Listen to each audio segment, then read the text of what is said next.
Halo, assalamualaikum warahmatullahi wabarakatuh. Perkenalkan, nama saya Muhammad Ferli Hasan Al-Hafiz. Saya mahasiswa dari Universitas Pelita Bangsa ya teman-teman. Nah, terus saya sekarang menginjak semester 5, tapi nanti dikit lagi libur. Jadi semester depan saya udah naik semester 6 gitu.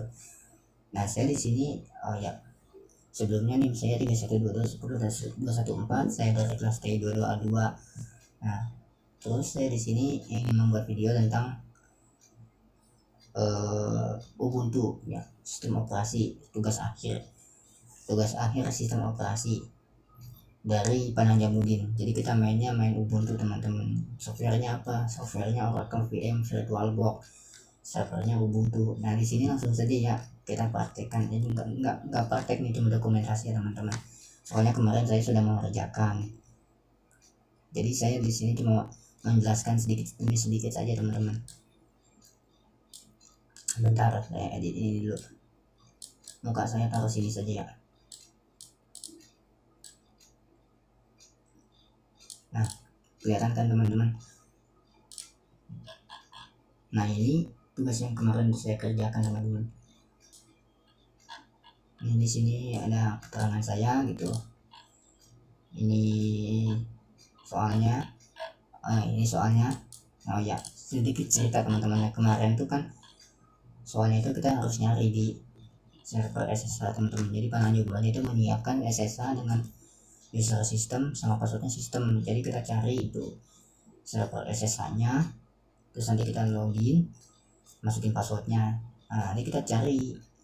Nah, situ ada absen sama link UAS-nya. Nah, link absen sudah saya temukan, tapi saya tidak mendokumentasikannya teman-teman. Jadi saya di sini mendokumentasikan cara menemukan soalnya saja teman-teman. Nah, kita buka Oracle VM VirtualBox-nya kita, terus kita login ke Ubuntu, start, jalankan Ubuntu-nya. Nah, di sini nanti kalian ketik aja sini, terus nanti disuruh masukin passwordnya apa? Passwordnya sistem. Nah, terus kalau udah masuk, kita cari link UAS-nya. Kita masuk ke directory ini teman-teman. Kita menggunakan CD ya. Terus nanti di dalam directory ini kita cek apa aja isinya. Nah, isinya ada ini. Ada ini nih, index.engine tadi ya. Kita masuk pakai cat, ketik ininya, terus nanti pas masuk tampilannya bakalan banyak ya teman-teman, bakalan rame. Nah, linknya itu ada di sini di atas body.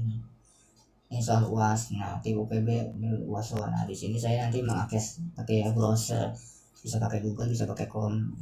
Jadi UAS-nya itu soalnya itu ini sudah saya kerjakan ya teman-teman. Ini ada banyak soal. Nah, di sini saya akan menjelaskan sedikit demi sedikitnya soalnya ya teman-teman. Soalnya waktu kita nggak banyak, minimal 15 menitnya.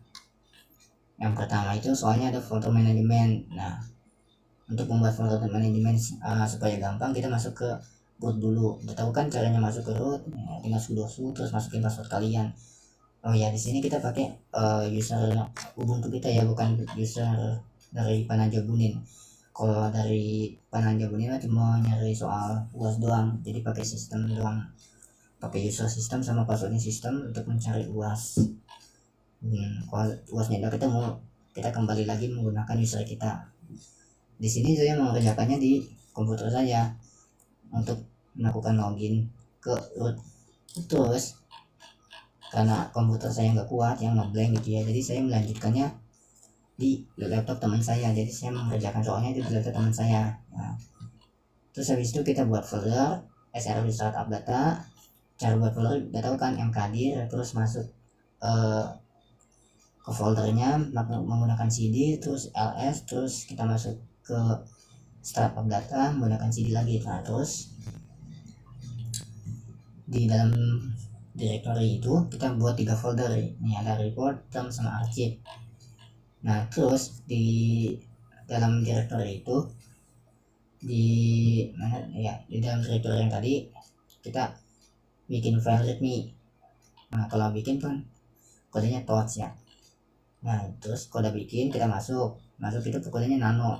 Nah, nanti di dalam ini variabelnya kita tulis ini echo tujuan ini nih.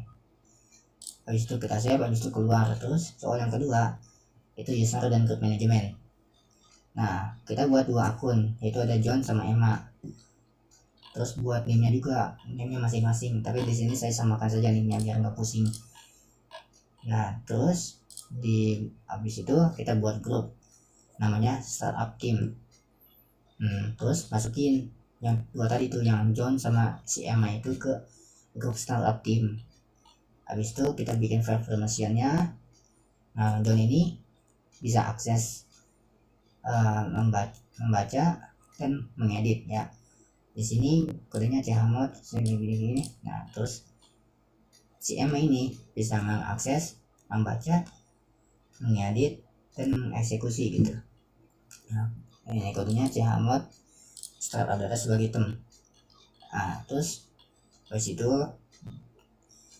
kita permission lagi, kode user ini cuma bisa membaca. Nah, ini kodenya chmod 440. Startup data sebagai arsip, jadi cuma bisa membaca. Terus kita edit lagi, pastikan hanya anggota grup startup team aja yang dapat mengakses folder. Ini kodenya chmod 770 startup sebagai data, jadi cuma bisa mengakses doang. Nah, terus soal yang keempat itu base script automation. Nah, buat dulu script base bernama arsip. Nah, kita buat dulu script base nya arsip. Terus habis itu kita masuk ke base arsipnya. Nah, ada di dalam kan kosong ya. Nah, kalian isi, ketikan ini semuanya, habis itu save dan exit. Nah, terus monitoring analysis gunakan tail dan grab. Nah, tail itu menampilkan baris terakhir dari sebuah file. AWK memproses dan memformat teks dalam file output. Grab file menampilkan timestamp kolom 1 sampai 3 dan username, kolom 9 dan 11 dari login Google. Dan soal yang kelima, web server installation. Kita install web server, misalnya web servernya Apache 2. Habis itu kita bikin folder apa file ya, pokoknya bikin ini file HTML HTML. Habis itu kita masuk, ketik nama ininya, terus di dalam filenya kita ketik ini echo sini sampai sini. Habis itu save, terus keluar. Terus soal yang keenam, secure remote access. Jadi kita mengatur aksesnya. Di sini harus pakai SSH server.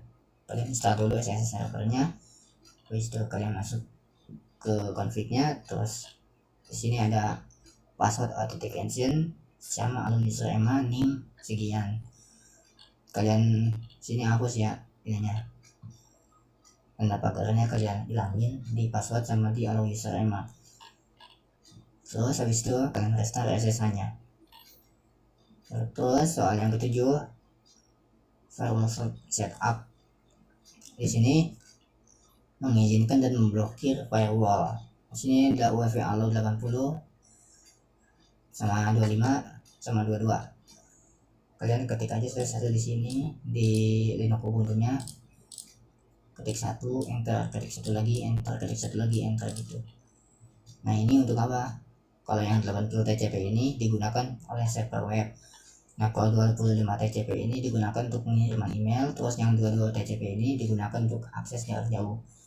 Jadi UEFI default ini incoming. Nah, ini memblok semua koneksi yang datang. UEFI enable ini untuk mengizinkan akses. Jadi UEFI default ini di incoming ini mengatur aturan firewall untuk memblokir semua koneksi yang masuk kecuali yang diizinkan. Jadi kalau mau ada koneksi masuk ke sini harus kita izinkan dulu, kalau nggak diizinkan ya nggak bisa masuk gitu. Soalnya cuma segini teman-teman ya.